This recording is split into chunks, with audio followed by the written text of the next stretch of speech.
Hai, selamat malam semuanya. Tentunya terima kasih sudah bergabung bersama saya, Muhammad Gibran, di dalam live Instagram ini bersama dengan Pak Andoko Muhammad. Jadi malam hari ini kita akan bahas soal milenial melek finansial.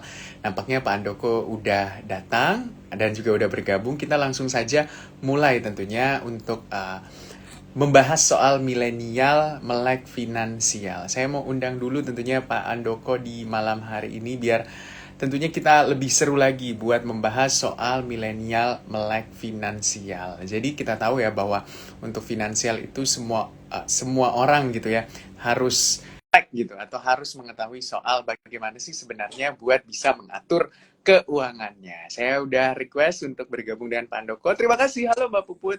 Wah, selamat malam Pak Andoko. Apa kabar Pak? Halo, halo Mas Gibran. Apa kabar Malam. malam Pak? Ini saya Baik, baik. Suara saya terdengar jelas kah? Alhamdulillah terdengar jelas Pak. Sangat jelas sekali suara Pak Andoko malam hari ini. Terima kasih juga buat teman-teman yang Oh, baik. bergabung juga. Ada Kak Alin, ada Mbak Puput, dan banyak banget Pak yang nonton juga kita di malam hari ini. Kita tuh membahas soal milenial melek finansial ya. Sebenarnya yang menjadi pertanyaan, Pak, sejak kapan sih sebenarnya orang tuh harus mulai melek finansial? Apakah ketika dia memiliki pendapatan tetap, atau mungkin ketika dia memiliki pendapatan walaupun tidak tetap gitu? Artinya seperti freelance, kan banyak mahasiswa yang seperti itu, Pak. Ya, oke. Thank you. Selamat malam buat teman-teman semuanya. Menurut saya ya, kalau seseorang itu mulai harus melek finansial mengelola keuangannya, sebenarnya sejak dia terima uang atau dia ngelola uang sendiri, ya. Hmm. Misalnya contoh ya, kalau kita ya Mas Gibran ya, masih ingat kan dulu mungkin teman-teman terima uang itu dari orang tua kita, bisa juga ada yang dari SD, SMP, SMA atau mulai kuliah misalnya ya. Nah, kemudian biasanya di situ kan orang tua ada yang ngasih bulanan, ada yang ngasih harian gitu ya teman-teman ya. Kemudian, nah di situ sebenarnya challenge ya teman-teman, apakah pada saat mulai diberikan kepercayaan oleh orang tua kita, itu mulai apa tuh bener nggak ngelolanya ya? Seringkali kalau saya cermati nih, saya sering ngisi di beberapa kampus gitu ya, saya cermati. Saya suka nanya sama para mahasiswa nih, kalau misalnya orang tua Anda ngasih uang ke Anda, entah itu bulanan, harian, atau mingguan misalnya, kalau kurang, biasanya apa yang Anda lakukan? Biasanya mereka akan bilang apa? Minta lagi Pak, dibilang gitu jadinya ya. Terus kalau kurang lagi, apa yang Anda lakukan? Minta lagi Pak, dibilang gitu. Tapi ada orang yang dia nggak minta, tapi dia justru dia nyari creativity misalnya gitu Mas Gibran. Ya misalnya jualan, misalnya jualan apapun lah creativity mereka sehingga dia bisa menghasilkan. Nah kalau udah terbiasa waktu misalnya kuliah atau dia sekolah kekurangan, hati-hati nih teman-teman ya. Kenapa? Karena begitu suatu hari nanti Anda bekerja, maka nanti ketika Anda terima gajian dan waktu Anda misalnya dulu suka kekurangan, maka Anda akan punya mental kekurangan tuh. Jadi hati-hati. Sehingga pada saat terima gajian, itu nanti akan kurang lagi gitu jadinya ya. Pada saat kurang, biasanya ditutupnya lewat apa? Lewat utang. Biasanya gitu Mas Gibran. Jadi akan lebih intens lagi nanti begitu seseorang punya income ya. Begitu dia punya income, maka dia akan lebih membutuhkan melek finansial sekali. Gitu Mas Gibran. Iya, seperti yang sudah dijelaskan juga oleh Pak Andoko. Tentunya buat teman-teman yang mau bertanya langsung ada kolom komentar di situ, ada kolom chat atau kolom pertanyaan, boleh langsung disematkan di situ. Nanti saya bacakan tentunya di beberapa waktu ke belakang. Nah, tentunya kita ketahui bahwa banyak orang yang merasa bahwa susah nih Pak untuk mengatur finansial, apalagi ketika misalnya gajinya masih UMR. Itu menjadi alasan nggak sih Pak sebenarnya buat orang-orang tidak mengatur keuangannya dengan baik ketika gajinya mungkin masih pas-pasan atau UMR? Oke, baik. Kalau saya sih ngeliatnya gini, kalau Anda nggak bisa ngelola uang kecil, Anda nggak akan bisa dikasih uang yang besar loh. Jadi ya, Hmm.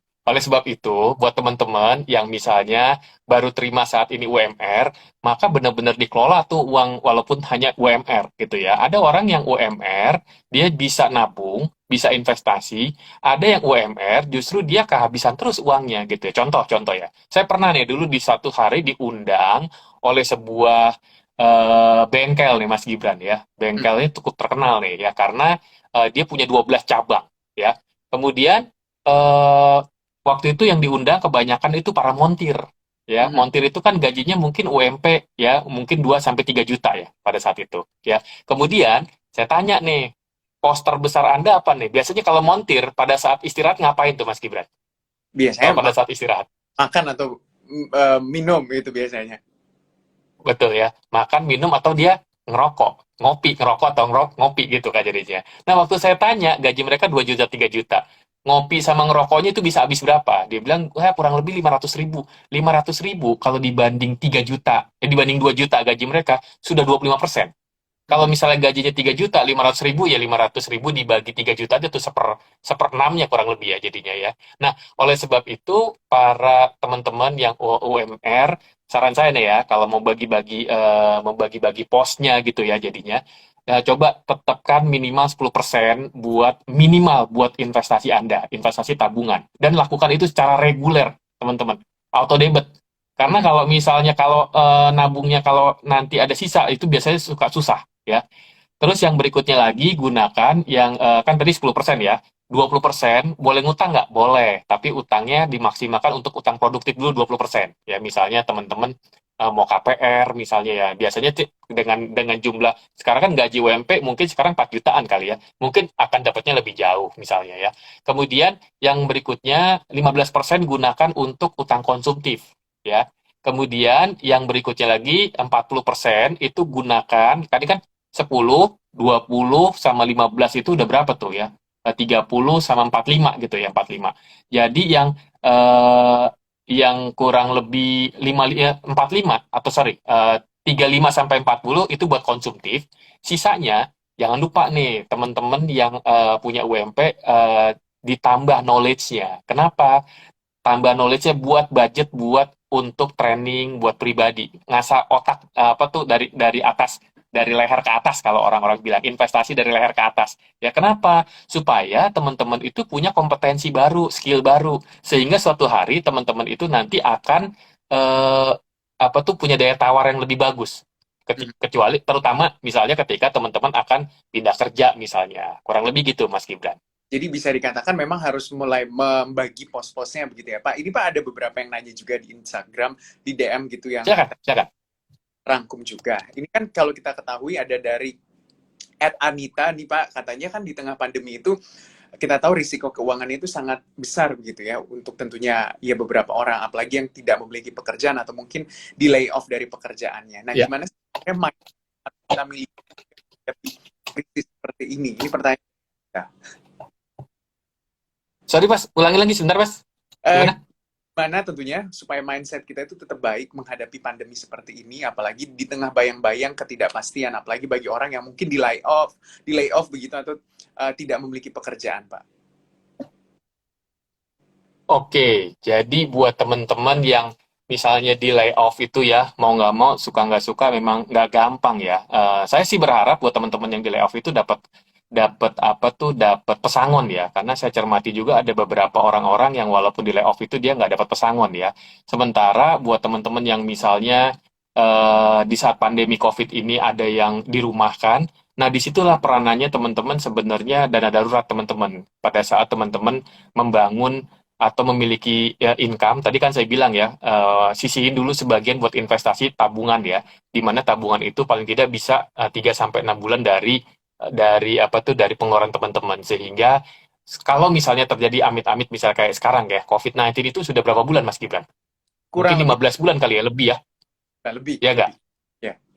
Lebih ya kali ya jadi. Maksud saya adalah ketika seseorang dia punya 3 sampai 6 bulan, artinya dia dirumahkan atau bahkan ada perusahaan yang tidak memberikan gaji, paling tidak dia bisa bertahan 3 sampai 6 bulan. Dengan catatan pada saat mereka sudah lebih dari 3 sampai 6 bulan, mereka harus sebelum uang dana daruratnya habis, mereka juga harus sudah mulai kreatif untuk mendapatkan income kembali tuh Mas Gibran. Begitu Mhm. kurang lebih. Nah, ini nih menarik juga sama seperti pertanyaan dari Irsyad tadi DM saya di Instagram. Katanya perlu nggak sih sebenarnya orang memiliki dana darurat apalagi bagi milenial? Oh, oke. Baik. Buat milenial, menurut saya mulailah bangun fondasi yang bagus ya. Dana darurat itu penting banget buat Anda. Misalnya contoh, suatu hari Anda ada yang sakit, kemudian ya sakit itu kan ada milenial ini kan kategorinya kan mungkin berapa? 30 tahun ya, meskipun ya usia sampai 30 tahun mungkin ya.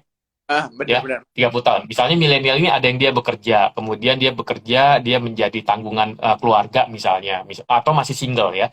Nah, tentu Anda tetap 3 sampai 6 bulan tujuannya untuk apa sebenarnya? Contoh, misalnya Anda sakit, tidak ada asuransi kesehatan dari perusahaan.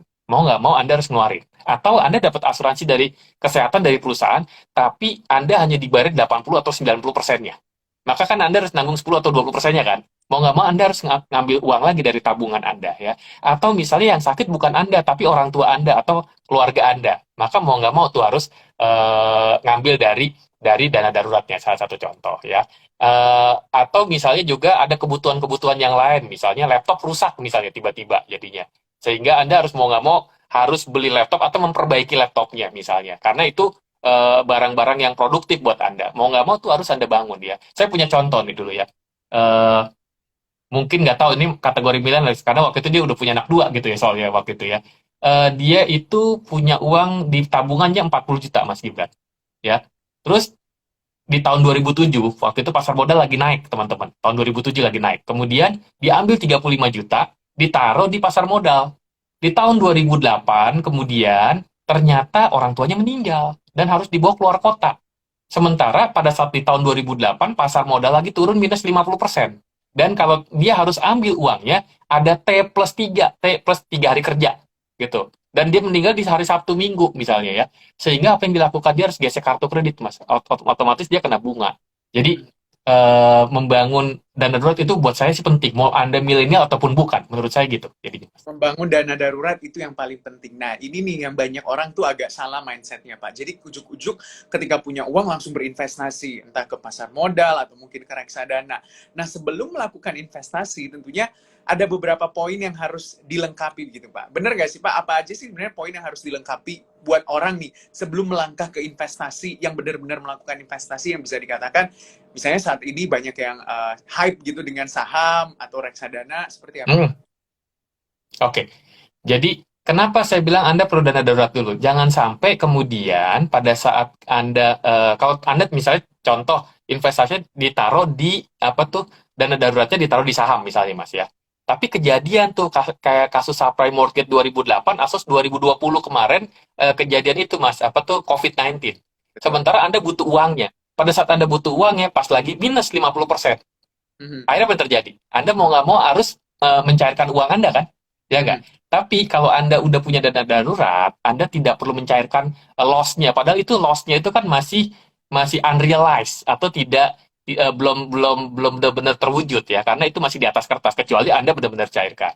Nah, buat teman-teman milenial, kalau Anda ingin melakukan investasi, pertama Anda harus mengenal belajar produknya dulu. Ya, belajar produknya. Misalnya kalau saham ya, belajar apa itu saham, apa keunggulannya saham. Di saham itu pengen dapat apa sih gitu jadinya ya. Kan kebanyakan orang tahu bahwa saham pengen dapatnya capital gain sama dividen gitu ya. Kemudian yang berikutnya lagi belajar resiko-resikonya. Jangan cuman karena ikut saham itu karena ikut-ikutan orang. Mhm. Kenapa? Kalau misalnya Anda ikut-ikutan, kalau suatu hari itu saham Anda jeblok ya, anda yang nanggung tuh Anda sendiri, bukan bukan orang yang ngajak Anda. Betul nggak jadinya ya? Oleh sebab itu mesti belajar tentang produknya. Yang kedua, belajar tentang pasarnya. Saham di Indonesia itu tidak berdiri sendiri. Selalu saham dimanapun di dunia ini, dia itu sangat bergantung dengan faktor-faktor luar. Contohnya adalah, eh, contoh, kemarin waktu kasus subprime mortgage tahun 2008 ya teman-teman. Indonesia itu nggak ada yang investasi di Amerika, tapi di sana turun kasus subprime mortgage, di sana kena batuk, di sini kita kena pileknya. Gitu jadinya ya. Artinya apa? Oleh sebab itu di saham, di pasar modal itu dia tidak berdiri sendiri. Ada faktor ekonomi makro internasional, regional, atau misalnya nasional ya. Contoh mungkin kalau dalam waktu dekat nih ya, kalau teman-teman itu ada yang properti Evergrande ya Mas ya, yang di Iya, Cina properti itu aja bergerak. itu regional Asia ya, itu bisa mempengaruhi di Indonesia someday nanti ya. Kemudian kalau udah belajar tentang produknya, belajar tentang marketnya, kemudian belajar tentang strateginya ya. Mhm. Jadi jangan cuma ikut-ikutan aja. Anda belajar tuh orang memilih saham karena apa sih? Ada yang fundamental, berdasarkan fundamental, ada technical, belajarin tentang strateginya tuh ya. Hingga tergantung buat Anda mau pilih yang mana, yang senangnya mana ya. Udah berapa tuh Mas tadi ya? Udah Terus tiga. tiga. Yang keempat, kalau gitu belajar dari orang-orang yang sudah melakukan, yang udah pernah melakukan. Supaya apa? Kalau perlu orang-orang yang terbaik misalnya. Supaya Anda bisa tahu tuh kejedotnya dia di mana, jatuhnya dia pernah di mana gitu jadinya. Daripada Anda yang ngalamin sendiri, mendingan Anda belajar dari orang lain kan, lebih enak jadinya. Sehingga kurva belajar Anda lebih singkat gitu jadinya ya. Bayangkan kalau Anda belajar dari orang yang udah berhasil misalnya, mungkin dia membutuhkan waktu 10 tahun, 20 tahun ya. Sehingga Anda nggak perlu sampai 10 sampai 20 tahun untuk seperti yang mereka alami jadinya ya. Terus yang kelima, belajar untuk mengelola emosinya Hmm. ya. Jangan jangan lupa bahwa emosi ini sangat penting ketika teman-teman melakukan investasi manapun sebenarnya, bukan cuma di saham loh, tapi dimanapun ya. Karena seringkali orang-orang yang pinter itu bisa punya bencana finansial ketika mereka tidak bisa mengelola emosinya ya. Jadi 5B ya, itu saya bilang ya. Terus belajar produknya, belajar marketnya, belajar tentang strateginya, belajar dari orang yang terbaik, belajar juga mengelola emosi. Satu A yang terakhir, action. Kalau belajar nggak pernah action, Anda nggak pernah tahu juga bagaimana melakukan pernah jatuhnya juga gitu ya. Jadi perlu kayak itu ibaratnya kita teman-teman gini Mas Gibran, kayak naik sepeda, ya Betul. nggak? Naik sepeda kalau kita hanya liatin aja kan nggak bisa bisa naik sepeda. Anda perlu naik sepeda juga, mungkin sekali-sekali jatuh gitu, tapi Anda bangun lagi, bangkit lagi. Begitu Mas Gibran. Ya, jadi punya ilmunya tapi harus diterapkan juga. Kalau sudah punya ilmunya harus diterapkan, Betul. apalagi memang mau berinvestasi. Nah, terkait dengan instrumen investasi nih, Pak Andoko, kan banyak nih, Ya, ada saham, ada reksadana. Reksadana aja banyak jenisnya kan, mulai dari pasar uang, ya. obligasi. Nah, ada juga yang bertanya di kolom question ini soal dengan investasi di kripto, Pak. Jadi sebenarnya kalau kita melihat berbagai macam jenis investasi, yang mana sih Pak perlu ditimbang-timbang kalau misalnya juga yang tadi bertanya soal pandangan Pak Andoko terkait dengan kalau mau berinvestasi seperti di cryptocurrency misalnya. Oke, di kripto itu sebenarnya bagian dari komoditi ya kalau di kita ya bilangnya ya. Jadi saran saya teman-teman kalau mau belajar pun kripto pelajarin dulu tentang tadi sama kayak tadi produknya itu apa, kemudian marketnya kripto, bagaimana valuasinya kripto seperti apa tuh. Jadi jangan cuma sekedar orang beli kripto, Anda ikut-ikutan beli kripto gitu jadinya ya. Sekarang kan Anda tahu kan sekarang lagi naik apa lagi turun kripto? Lagi turun sih rata-rata juga. Lagi turun kan jadinya ya. Mungkin jadi jangan bisa jadi Anda belinya pada saat itu lagi di tempat yang naik. Oleh sebab itu tahu bagaimana melakukan valuasi. Contoh, kripto contoh. Kalau di saham, yang paling simple valuasinya adalah jangan lupa lihat laporan keuangannya ya. Nah, di kripto gimana nih melakukan valuasinya? Anda perlu tahu juga tuh untuk bisa melakukan valuasinya. Kalaupun misalnya udah tahu, kemudian cobalah mulai dari yang kecil dulu. Jadinya jangan langsung uang yang besar gitu ya jadinya. Cobalah kecil atau itu hanya bagian portofolio Anda yang sebagian berapa persennya misalnya. Karena kan sebenarnya ketika orang investasi, dia juga ngelihat dari risk profile-nya dia seperti apa. Risk profile seseorang itu bisa berubah loh.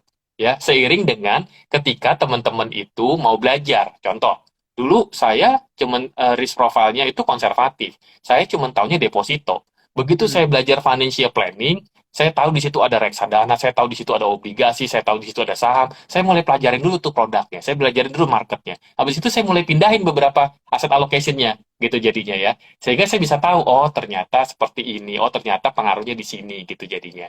Jadi kalaupun Anda mau menginvestasikan di kripto, pelajarin dulu total semuanya tentang plus minusnya kripto, strateginya, bagaimana valuasinya, kemudian apa yang mempengaruhi harga-harga kripto tersebut. Dan mulainya dari yang kecil. Kalau Hmm. begitu, Mas. Ya, ada nih yang Pak yang bertanya dari Ronaldku untuk pandangan Pak Andoko aja sih sebenarnya untuk menyikapi orang-orang yang suka investment menggunakan aplikasi atau robot gitu Pak. Jadi bisa dikatakan tidak mengelolanya secara langsung kan ada beberapa yang lagi hype nih beberapa kita lihat informasi atau beritanya terakhir-terakhir ini.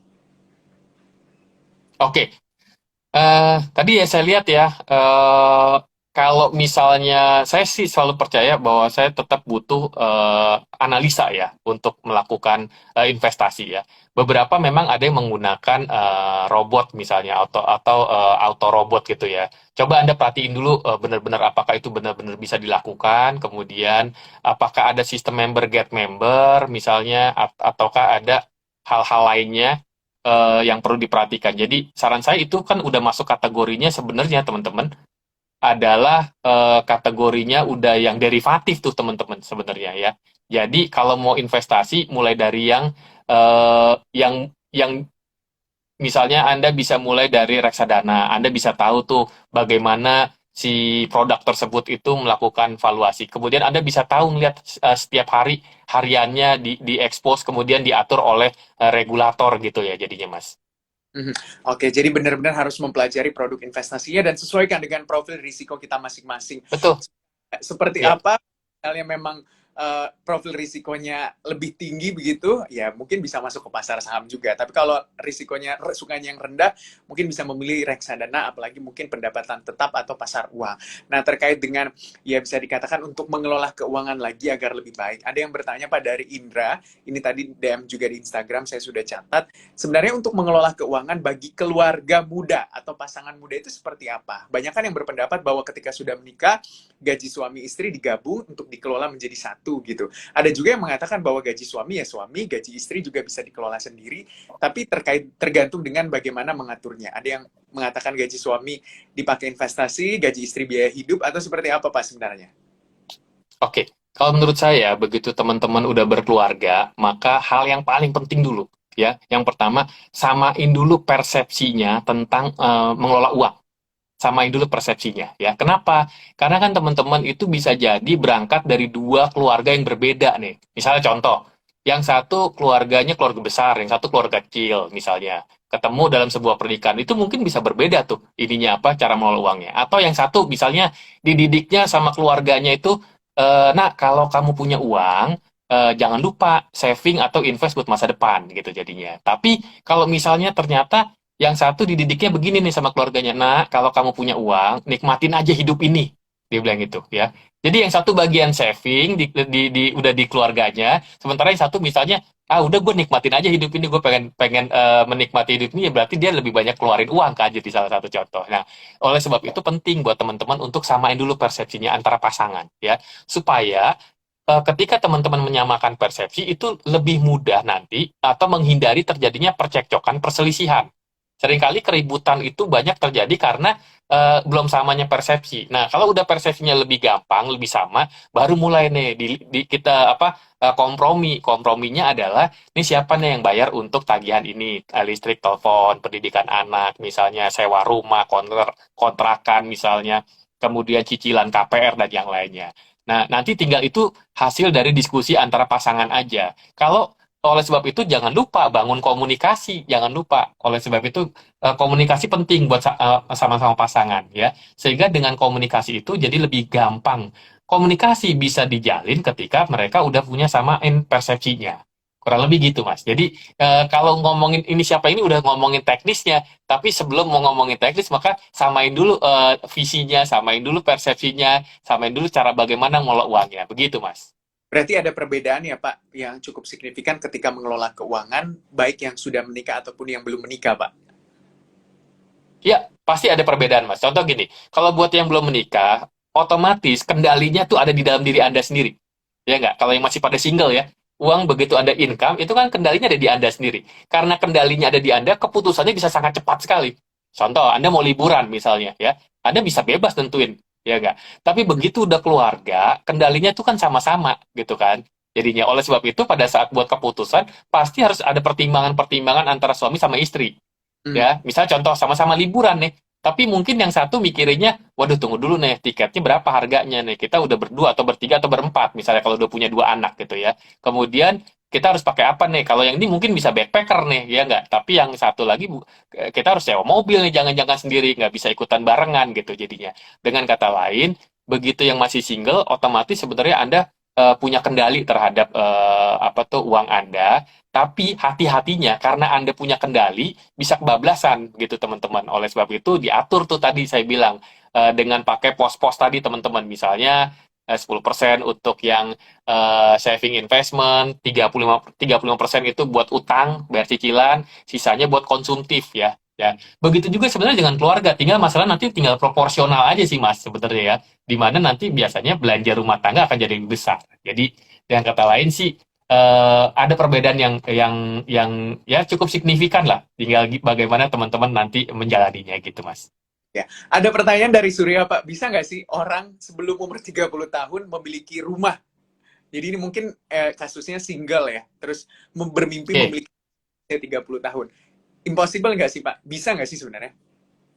Kalau menurut saya sih bisa aja ya, mereka mempunyai rumah. Kan sekarang untuk bisa beli rumah, maka mereka itu ada beberapa cara ya. Misalnya contoh, apakah mereka itu beli dengan cash atau tunai ya. Tapi, sorry, cash atau kredit maksud saya. Nah, sebagian besar, 70-80% teman-teman, orang itu punya, beli beli rumah itu pasti lewat kredit ya.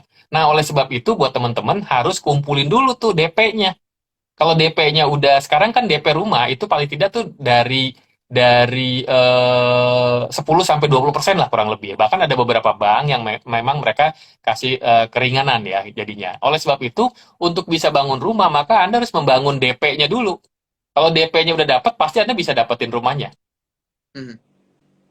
Jadi harus kumpulin DP dulu sebelum mengajukan untuk mencicil atau mengajukan KPR ya Pak untuk memiliki rumah Betul. tentunya. Nah, Tinggal tinggal Mas Gibran gini aja harus sesuaikan dengan kemampuan teman-teman untuk membayar. Jangan sampai gini. Kalau teman-teman memaksakan diri untuk memiliki rumah misalnya atau sebenarnya udah mampu rumah harganya mungkin 500 juta baru, tapi diambil yang 1 miliar misalnya. Nah, problemnya adalah ketika teman-teman memaksakan diri misalnya, maka nanti problemnya adalah ketika Anda nggak mampu bayar, maka rumah yang tadinya sudah Anda di tangan Anda itu bisa jadi nggak kebayar dan akhirnya jadi apa? Dilelang oleh si banknya. Sehingga hmm. Anda kehilangan aset. Jadi utang itu harus tetap under our control gitu ya Pak, tetap di bawah kontrol Betul, kita dan daya bayar. betul. Nah, ada lagi nih Pak yang bertanya terkait dengan bisa beli dan kemampuan beli dan kemampuan bayar. Kan itu agak sedikit berbeda ya Pak. Misalnya, saya mau beli, ada yang mengatakan dia mau beli iPhone, tapi dia itu tidak mampu membeli cash, tapi dia bisanya membeli kredit. Bisa nggak sih sebenarnya dengan hal itu dilakukan Pak? Asal utangnya masih di bawah kendalinya. Bisa aja sih, kalau menurut saya, tadi saya bilang, boleh nggak orang utang? Boleh, tapi dengan catatan, utangnya itu kalau yang konsumtif, total yang konsumtif ya, 15% dari total income Anda. Hmm. Mau dibikin bulanan tahunan silakan aja jadinya ya. Nah, nanti tinggal Anda silakan tuh 15% dari total income Anda berapa tuh? Anda mau beliin buat apa tuh konsumtif ya? Apakah handphone misalnya, kendaraan atau hal yang lain ya. Saya sih cermati sih sekarang begitu gampangnya kita itu mengeluarkan uang karena terkait sama gaya hidup Mas Gibran jadinya. Jadi dengan kata lain bisa jadi kita korban gaya hidup nih karena eh, ya itulah kita mungkin kalau di milenial kan kita ada istilah FOMO ya Mas Gibran Benar, ya benar. yang nggak mau ketinggalan gitu ya nggak mau ketinggalan jadi sehingga mau nggak mau mereka tergoda untuk bisa membeli barang padahal sebenarnya misalnya mereka belum mampu untuk membelinya Iya. tapi buat orang yang sudah mampu it's okay aja nggak masalah buat saya. Mhm. Jadi beli sesuai dengan kemampuan kita, beli apa yang kita butuhkan, bukan apa yang kita inginkan. Benar kan Pak? Seperti itu Betul, sebenarnya. Nah, ini betul karena gini Mas, hmm, kebutuhan itu ada batasannya, kebutuhan hmm, itu bisa diukur tapi oke, keinginan nggak bisa diukur. oke. Contoh paling gampang, kalau kita makan, Iya. makan aja ya contoh ya. Ada orang yang hanya 20.000, 30.000 sekali makan udah bisa. Tapi ada orang yang 500.000, ada 200.000, 300.000. Sama-sama Hmm. makan padahal gitu jadinya. Atau handphone, ada yang punya lebih dari satu misalnya. Ya itu contoh juga, salah satu contoh. Jadi seperti yang dikatakan Pak Andoko tadi, semuanya di bawah kendali kita tentunya. Nah, ini terakhir mungkin Tuh, Pak. Sebelum memulai investasi, apa sebenarnya yang harus diperhatikan oleh milenial sebelum memulai investasinya? Apa yang harus dipenuhi lalu bisa memulai investasi? oke. Pertama, benerin cash flow Anda dulu. Ya, ketika Anda income, ya karena buat saya ibaratnya itu saya buat metafora Mas Gibran. Rumah. Rumah itu yang paling penting ada 3 elemen. Yang pertama adalah fondasinya, yang kedua adalah tiangnya, ya, yang ketiga adalah atapnya, ya. Nah, yang fondasinya kalau dalam konteks rumah keuangan kita itu adalah cash flow management kita yaitu mengatur uang masuk sama uang keluar ya. Kemudian begitu bisa ngatur uang masuk sama uang keluar kan ada surplus nih. Surplusnya ini bisa digunakan buat investasi teman-teman ya. Atau ada juga orang yang dia expense-nya itu bagian dari investasinya dia. Ada juga yang kayak gitu tuh ya dengan auto debit ya. Nah, begitu udah dapat kalau keuangannya udah lebih bagus ya, maka dia bisa melakukan investasi. Jangan lupa tadi ada dana darurat ya. Untuk bisa melakukan investasi, maka jangan lupa Anda pelajarin tentang produk-produk investasi tadi ya. Contoh, produk investasi di kita itu kan ada sebenarnya buat para pemula reksadana bisa jadi alternatif, Mas Gibran ya. Kemudian obligasi sekarang hanya dengan 5 juta udah bisa. Reksadana hanya dengan ratusan ribu atau bahkan puluhan ribu udah bisa investasi. Sebenarnya saham pun juga cuman hanya dengan 100 lot itu juga udah bisa. 100 lot itu kan kalau harga sahamnya hanya 100 rupiah, sorry, bukan 100 lot, sorry. Satu lot Satu itu kan 100 lembar, Mas, sorry, maksud saya ya. 100 lembar kalau dikali 100 rupiah aja udah hanya 10.000 kan jadinya, udah bisa investasi ya. Nah, kemudian mulai menggunakan yang tadi saya bilang tuh 5B plus 1A. Belajar produknya, belajar tentang marketnya, belajar tentang strateginya, belajar tentang dari orang yang terbaik, ya, belajar mengelola emosinya, terus action. Jadi gitu, Mas Gibran. Jadi benar-benar nggak boleh FOMO gitu ya, nggak boleh ikut-ikutan untuk melakukan investasi, tapi harus mempelajari semua hal, termasuk diantaranya membangun fondasi keuangan kita. Baik, terima kasih Pak Andoko untuk waktunya di malam hari ini. Semoga sehat selalu. Sama-sama, Mas Gibran. Semoga anak-anak milenial, utamanya mungkin generasi saya dan generasi di bawah saya itu lebih melek terhadap mengatur finansial mereka. Harus. Oh, ya. Thank you, thank you. Semoga banyak manfaatnya buat teman-teman. Sampai ketemu Ya, lagi, ya. See terima kasih. you. Thank you. Oke, tentunya itu tadi perbincangan kita dengan Pak Andoko. Semoga tentunya teman-teman bisa melek atau lebih melek dengan finansial atau keuangannya. Besok kita akan kembali dengan membahas seputar berinvestasi di pasar modal atau di saham. Nah, mencari cuan di saham, besok kita akan tentunya bahas bersama satu bintang tamu kita lagi. Besok kita kembali ya, jangan lupa untuk nonton besok lagi. See you!